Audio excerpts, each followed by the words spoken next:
మందుబాబులకు alert. మీరు తాగే liquor ఒరిజినలేనా, కిక్కిస్తుంది కదా అని బాటిల్ తాగేస్తున్నారా? అయితే ఈ వార్త మీకోసమే. కాస్త శ్రద్ధగా వినండి.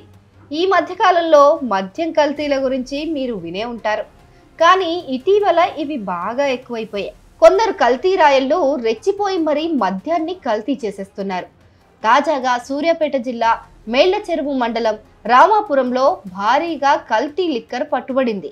Telangana excise state task force, Huzur Nagar excise పోలీసులు సంయుక్తంగా జరిపిన దాడుల్లో భారీగా నకిలీ మద్యం దొరికింది.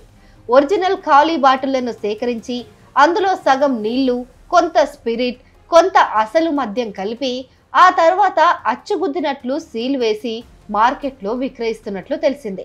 ఈ కల్తీ 1-2 బ్రాండ్లకు పరిమితం కాకుండా ఏకంగా 178 బ్రాండ్లలో నకిలీ మద్యం తయారు చేస్తున్నట్లు దర్యాప్తులో తేలింది.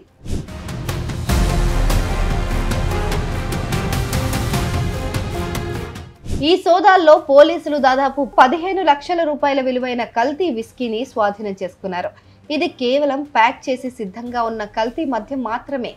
షాకింగ్ విషయం ఏంటంటే, నకిలీ మద్యం తయారీకి ఉపయోగించే సుమారు 2 కోట్ల రూపాయల విలువైన స్పిరిట్ ను కూడా స్వాధీనం చేసుకున్నారు.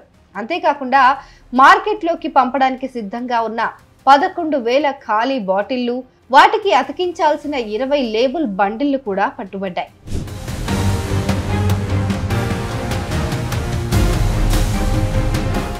ఇక్కడ ఇంట్రెస్టింగ్ విషయం ఏంటంటే, ఖరీదైన బ్రాండ్ల సీసాలను సేకరించి వాటికి సరిపడా మూతలు, లేబుళ్లను ఈ అక్రమార్కులే స్వయంగా తయారు చేస్తున్నారు. ఆ సీసాల్లో స్పిరిట్లతో తయారు చేసిన కల్తీ మద్యాన్ని నింపి ఏమాత్రం డౌట్ రాకుండా ఒరిజినల్ తరహా మూతలు బిగిస్తున్నారు.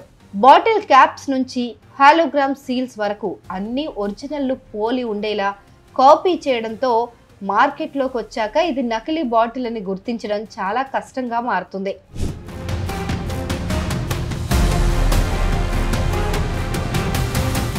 ఈ ముఠా హైదరాబాద్లోని కృష్ణ పద్మ అనే స్పిరిట్ కంపెనీ నుంచి టన్నుల కొద్దీ స్పిరిట్ను కొనుగోలు చేసి తెలంగాణ, ఆంధ్రప్రదేశ్ సరిహద్దుల్లోని ఒక రైస్ మిల్లులో రహస్యంగా కల్తీ సరుకు తయారు చేస్తున్నారు.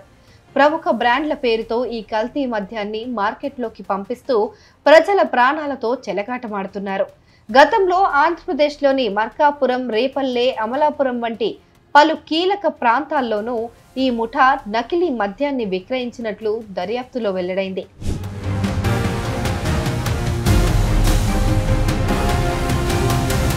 అయితే ఏపీలో బయటపడ్డ లింకులతో తెలంగాణలో ఈ ముఠా గుట్టు రట్టయింది. సూర్యాపేట జిల్లా మేళ్లచెరువు మండల కేంద్రంలోని ఓ వైన్స్ కౌంటర్లో విధులు నిర్వహిస్తున్న శంకర్తో పాటు మరికొందరు ఈ ముఠాలో కీలక పాత్ర పోషించినట్లు పోలీసులు గుర్తించారు.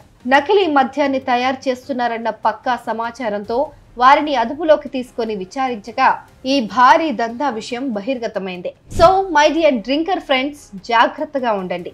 ఇలాంటి కల్తీ మద్యం దందాలు ఇప్పుడు అంతటా ఉన్నాయి.